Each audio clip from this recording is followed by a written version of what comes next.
En las catacumbas romanas del siglo II al III se encontraron inscripciones en las tumbas de los mártires que decían cosas como: Pedro y Pablo, rogad por nosotros. Oh Santa Cecilia, intercede por nosotros. Ruega por nosotros, Padre Abraham. Esto demuestra que los primeros cristianos pedían la intercesión de los santos mucho antes del Concilio de Nicea incluso. En Egipto se encontró un papiro con la oración más antigua a la Virgen María, el Subtum Presidium, es del siglo III, que dice: bajo tu amparo nos acogemos, Santa Madre de Dios, no desoigas nuestras súplicas en nuestras necesidades, antes bien, líbranos de todo peligro. Si la intercesión de María fuera un invento medieval, ¿por qué la Iglesia del siglo III ya la tiene documentada?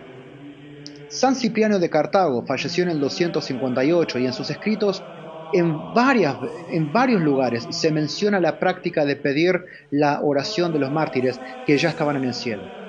Es decir, la intercesión de los santos no solo que existía ya, sino que era una enseñanza cristiana común, siempre había estado desde antes de Cristo y nunca se detuvo. Ahora veamos lo que escribieron algunos de los más importantes padres de la Iglesia. San Gregorio Nacianceno dice: no dudemos en pedir ayuda a los santos, porque tienen acceso a Dios en su favor. San Juan Crisóstomo dice: cuando los santos dejan este mundo, no dejan de preocuparse por nosotros, continúan intercediendo ante Dios por la humanidad. San Agustín de Hipona dice: si los apóstoles y mártires, mientras vivían, oraban por nosotros, ¿cuánto más después de haber recibido la corona? Sus oraciones por nosotros son aún más eficaces ahora.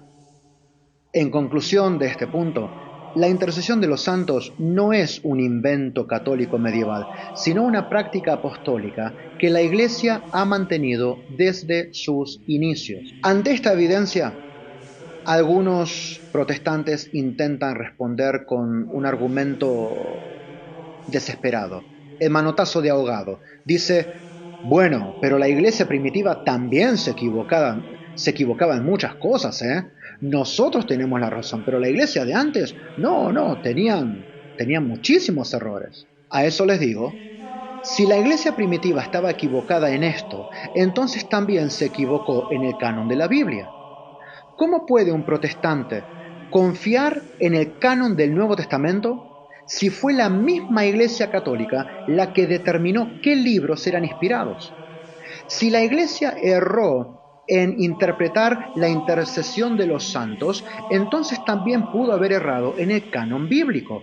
Pero como los protestantes no quieren aceptar esta posibilidad, todo su argumento se desmorona. En segundo lugar, Cristo prometió que guiaría a su iglesia a toda verdad. Juan 16:13, cuando venga el Espíritu de la verdad, Él os guiará a toda la verdad. Si los primeros cristianos se equivocaron en una práctica fundamental de la fe, entonces Cristo mintió. Pero eso es imposible. Cerrando este punto, el argumento protestante simplemente no se sostiene.